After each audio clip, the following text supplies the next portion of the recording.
Russell's viper এই সাপটি এই সময়ে সবচেয়ে আলোচিত বিষয় এবং এটাকে নিয়ে সামাজিক যোগাযোগ মাধ্যম যেভাবে প্রচার দিচ্ছে সেটা জনসাধারণের মধ্যে আসলে একটা ভয়ঙ্কর আতঙ্ক তৈরি করছে এবং বিভিন্ন জায়গায় শিশু বাচ্চারাও ভয় পাচ্ছে রাতের বেলায়, যে ভাইপারের ভয়ে অনেকেই বাহির হতে পারছে না। অনেক মধ্যবয়স্ক যুবকরাও ভয় পাচ্ছে। বড় কারণ হচ্ছে যেই অপপ্রচারটা চলছে সেটা হচ্ছে রাসেলস ভাইপার যদি কামড়ায় তাহলে এই জায়গাটা ক্ষতস্থানটা আসলে খুবই ক্ষতিগ্রস্ত হয় এবং ওই অঙ্গহানি ঘটার সম্ভাবনা তৈরি হয়। এই প্রচারটা এখানে আছে। আরেকটা প্রচারের কারণে এটা খুবই আতঙ্কের জায়গা, যেটা হচ্ছে রাসেলস ভাইপার নাকি মানুষ দেখলে তেড়ে তেড়ে আসে, অর্থাৎ মানুষকে কামড়ানোর জন্য অন্য সাপ যেটা করে মানুষকে দেখলে পালিয়ে যায়, কিন্তু রাসেলস ভাইপার হচ্ছে না পালিয়ে উল্টো মানুষের দিকে আসে, অর্থাৎ মানুষকে কামড়াতে চায়। তো কি মজা মানুষের দেহে রাসেলস ভাইপার পায় সেটা আমরা জানি না, কিন্তু সোশ্যাল মিডিয়ায় এই আলোচনাটা খুবই সয়লাভ। এর ফলে সাধারণ মানুষের মধ্যে জনমনে একটা আতঙ্ক দেখা দিয়েছে। মানুষ মনে করছে এটা খুবই ক্ষতিকর মনে হয় এবং এটা খুবই ভয়ঙ্কর বিষধর সাপ। এটা কামড়ালে আর জীবনে ভালো হওয়ার সম্ভাবনা নাই, মৃত্যু অনিবার্য। তো এই জায়গাটায় আসলে আমাদের আতঙ্কিত হওয়ার কিছুই নাই, এখানে হচ্ছে আমাদের সতর্ক হওয়ার বিষয় আছে। আর আমরা জানি যে সাপের যে মস্তিষ্কের গড়ন এটা হচ্ছে খুবই ছোট, যার ফলে সাপ আসলে দীর্ঘ সময় কোনো বিষয় মনে রাখতে পারে না, সে ভুলে যায় এবং সে ইনস্ট্যান্ট তাকে সেভ করার জন্য সে যদি মনে করে যে কোনো মানুষ বা কোনো প্রাণী তাকে আঘাত করছে, তাকে রক্ষা করার জন্য, তখন নিজেকে রক্ষা করার জন্য সাপ হচ্ছে আসলে কামড় দেয় বা কামড় দেওয়ার যে জায়গাটা সেটা তৈরি হয়।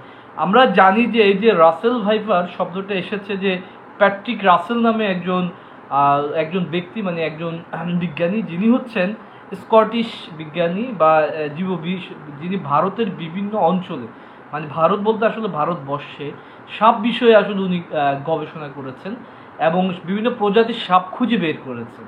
তেমনি একটা প্রজাতির সাপ হচ্ছে রাসেল ভাইপার। এটা আমাদের দেশে সাধারণত রাজশাহী অঞ্চলে দেখা যায়, রাজশাহী, চাঁপাইনবাবগঞ্জ এই অঞ্চলে এই সাপটা দেখা যায়।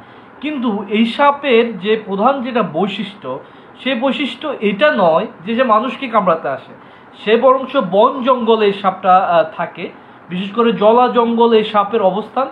যখন জলা জঙ্গলে ছেড়ে এই সাপ ভূমিতে তখনই নেমে আসে যখন আসলে জলা জঙ্গলগুলো পরিষ্কার হয়ে যায় কিংবা হচ্ছে জলা জঙ্গলে থাকার মতো পরিবেশটা আর না থাকে। এই সাপের আরেকটা বৈশিষ্ট্য হচ্ছে এই সাপ হচ্ছে খুবই তীব্র গতিতে হচ্ছে সাঁতার দিতে জানে, অর্থাৎ সে খুব দ্রুত সাঁতরিয়ে পার হতে জানে। এটা হচ্ছে এই সাপের আরেকটা বৈশিষ্ট্য। দ্বিতীয় যে আরেকটা সে সাঁতার দিয়ে চলে যায়, ফলে মানুষকে দেখে মানুষের দিকে আসার সম্ভাবনাটা খুবই কম। আর যেখানে আরেকটা যেটা হচ্ছে আমাদের জীববৈচিত্র্যের পরিবর্তনের কারণে এই সাপ আগে যেভাবে বনে জঙ্গলে অর্থাৎ জলা জঙ্গলে থাকতো, সেটা এখন আর ওইভাবে থাকার জায়গাগুলো নেই, কারণ আমাদের এখানে তো ম্যাক্সিমাম জলা জঙ্গল পরিষ্কারই করে ফেলতেছে, এখন ঘরবাড়ি করতেছে, ইমারত করতেছে। সেই কারণে এটা হচ্ছে এখন লোকালয়ে প্রাদুর্ভাবটা থাকে, সেটা হচ্ছে রাজশাহী, চাঁপাইনবাবগঞ্জ এই অঞ্চলে বেশি।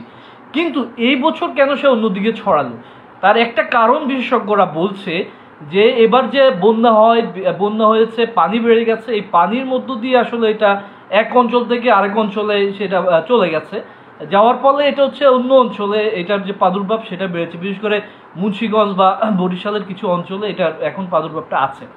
এখন প্রশ্নটা হলো, এই সাপ কি এমনই বিষধর যে কামড়ানোর সাথে সাথে মরে যায়?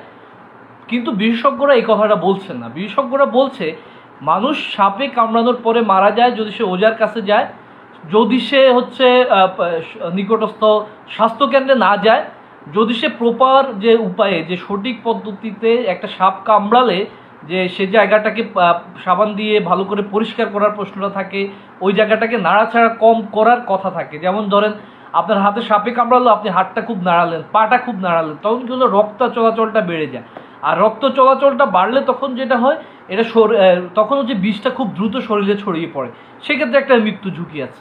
বলছে রাসেলস ভাইপার যদি কামড়ায় তাহলে পায়ে কামড়ালে বলছে সাথে সাথে বসে যেতে হবে যাতে রক্ত চলাচলটা না বেড়ে যায়, হাতে কামড়ালেও সাথে সাথে বসে যেতে হবে, ক্ষতস্থানটাকে সাবান দিয়ে অথবা পানি দিয়ে ভালো করে পরিষ্কার করতে হবে।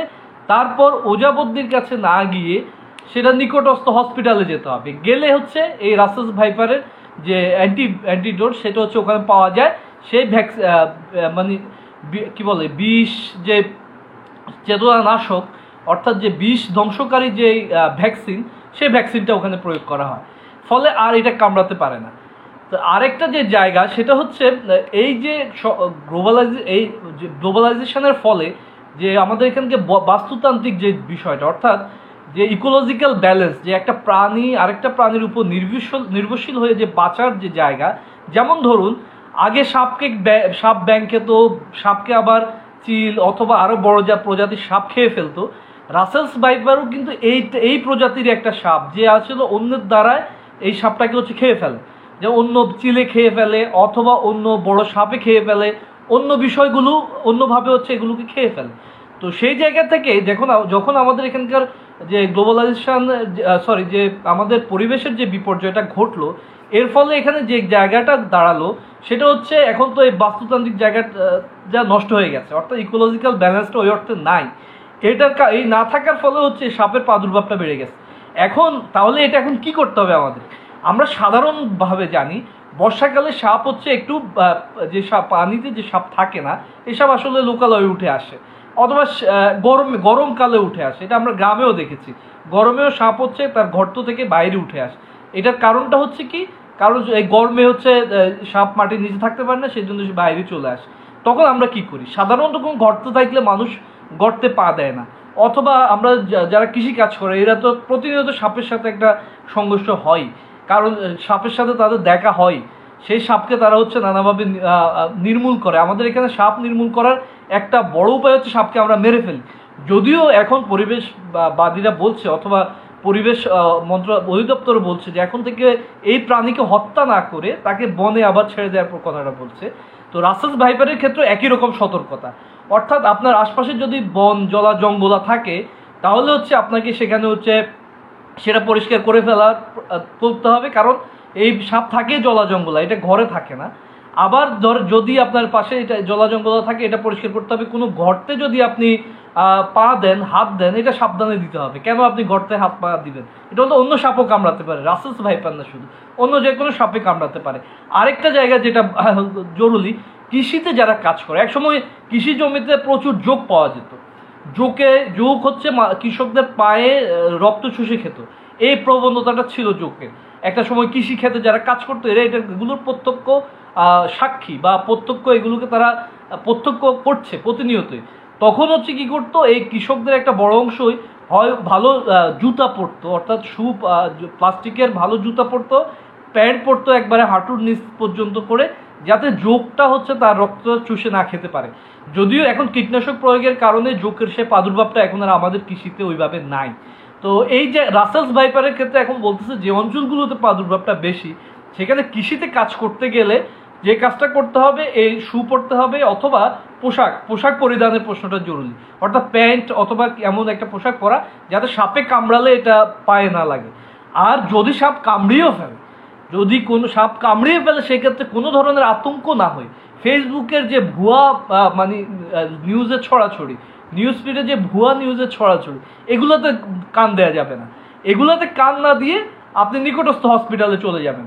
এবং এটা আর যেটা হচ্ছে, যে অংশে কামড়াবে, হাতে অথবা পায়েই তো কামড়াবে, পায়ে কামড়ালে আপনি সাথে সাথে বসে যাবেন, হাতে কামড়ালেও হাতটা অত নাড়াচাড়া করবেন না, যাতে আমি আবারও রিপিট করছি, রক্ত চলাচলটা দ্রুত না হয়। কারণ রক্ত চলাচল বাড়লেই বিষটা হচ্ছে আপনার শরীরের অন্য অংশে চলে যাবে খুব দ্রুত, তখন আপনার হচ্ছে একটা মৃত্যু ঝুঁকি আছে। তো এই ছাড়া বিশেষ করে উত্তরবঙ্গে যারা, রাজশাহী চাঁপাইনবাবগঞ্জ এই অঞ্চলে যারা, এদের এখানে হচ্ছে এই ভাইপারের একটা প্রভাব সারা বছর থাকে, তারা এইটা ফেস করছে। দক্ষিণে বিশেষ করে পদ্মা পাড়ের আশপাশে এখন যে বিশেষ করে মুন্সিগঞ্জে এটার প্রবণতাটা বেশি, বা বরিশাল অঞ্চলে, সেইখানে হচ্ছে এই প্রজাতিটা আসলে এইবারই খুব বেশি দেখা যাচ্ছে। তো সেই জন্য হচ্ছে এখানকার যতটুকু না হচ্ছে ভাইপারের আক্রমণ, তার চেয়ে বেশি হচ্ছে সোশ্যাল মিডিয়া একটা ভুল নিউজ ছড়াছড়ি, একটা আতঙ্ক ছড়িয়ে দিচ্ছে। কিন্তু এখানে আতঙ্কিত হওয়ার কোনো কারণ নেই। ও এর চেয়েও বিষধর সাপ আমাদের দেশে আছে। ঘোকরা সাপের নানা প্রজাতি, রাসেলস ভাইপার থেকেও খুবই বিষধর। এরা হচ্ছে এই বিষধর সাপ কামড়ালে মানুষ সুস্থ হয়, মানুষ বেঁচেও থাকে। ফলে এই বিষয়ে আপনার আতঙ্ক হওয়ার কিছু নেই। আর এটা কোনো ভাইরাস না যে অসাবধানতার বশে কোভিডের মতো আপনার শরীরে প্রবাহিত হবে। এটা কোনো ভাইরাস না যে আপনি অনিচ্ছা সত্ত্বে এটা আপনাকে হচ্ছে আক্রমণ করবে। এটা একটা পরিপূর্ণ একটা প্রাণী। এটা কি করছে, এটার গতি, প্রকৃতি, চাল চলন আপনি দেখতে পাবেন। ফলে এটা রাতে যখন আপনি চলেন, যদি রাতে চলাচল করতে গেলে যদি সাপের ভয় থাকে, আপনি লাইট নিয়ে চলবেন, অর্থাৎ একটা টর্চ লাইট ব্যবহার করবেন। যদি আমি আমার গ্রামে দেখেছি, এখন তো প্রত্যেকটা রাস্তার মোড়ে মোড়ে যে ল্যাম্প পোস্ট হয়ে গেছে, তো সেই জায়গা থেকে আপনার হচ্ছে টর্চ লাইট নিয়ে হলে দেখা যাবে। একটা গরমকালে আমরা এটা ছোটোবেলায়ও এই কাজটা আমরা করতাম গ্রামে থাকাকালীন। গরমে আমরা সবসময় টর্চ লাইট নিয়ে বেরোতাম, কারণ গরমে সাপ হচ্ছে রাস্তায় উঠে আসি, গরমে সাপ রাস্তায় উঠে আসে এবং সেটা কামড়ায় ঠিক। সাপ কখনোই আপনাকে নিচ থেকে কামড়াতে আসে না যদি সে আক্রমণের মুখোমুখি না হয়। রাসেলস ভাইপার সেম, কিন্তু যে ভুল নিউজটা ছড়াচ্ছে সেটা হচ্ছে রাসেলস ভাইপার নাকি মানুষ দেখলে তেড়ে আসে তার গায়ের দিকে। এটা সম্পূর্ণ একটা ভুল নিউজ। সে আপনারা দেখেছেন যে কয়েকটা টিভি চ্যানেল যে নিউজটা করেছে, বিশেষ করে মুন্সিগঞ্জ অঞ্চলে সাপ ধরছে, সাপ কিন্তু পালিয়ে যাচ্ছে। সে যে যখন ওঝা যখন সাপ ধরতে যাচ্ছে তখন সে কিন্তু পালিয়ে যাচ্ছে, সে উল্টা তার গায়ের দিকে আসছে না। কিংবা চট্টগ্রাম বা বিভিন্ন গবেষণাগারে যে সাপ বিষয় যারা সাপ নিয়ে গবেষণা করছে তাদের ওখানেও দেখা যাচ্ছে সাপ গায়ের দিকে উল্টা আসে না আক্রমণের শিকার না হলে, সে পালিয়ে যাচ্ছে, বরঞ্চ তাকে ধরার চেষ্টা চলছে। ফলে এই ভুল নিউজগুলো থেকে একটু বিরত থাকতে হবে এবং যেই সতর্কতা বললাম সেটা হচ্ছে আপনাদেরকে মানতে হবে। আর তার সাথে যুক্ত হয়ে যেটা আছে, কখনোই যে কোনো সাপে কামড়াক ওঝা কিংবা ওই যে ওঝাকে শরণাপন্ন হওয়া, দেরি করে হসপিটালে যাওয়া, সে কাজটা করা যাবে না। যে কোনো বিষধর সাপ যদি কামড় দেয় তাহলে হচ্ছে নিকটস্থ হসপিটালে যেতে হবে এবং অ্যান্টিপয়জন তাকে গ্রহণ করতে হবে, তাহলে হচ্ছে সে দ্রুত সুস্থ হয়ে যাবে। ফলে এই বিষয়ে কোনো আতঙ্কতার কিছুই নেই, একটু সতর্ক হলেই আপনি বাঁচবেন আর হচ্ছে আতঙ্কটাও কমে যাবে। ধন্যবাদ সকলকে।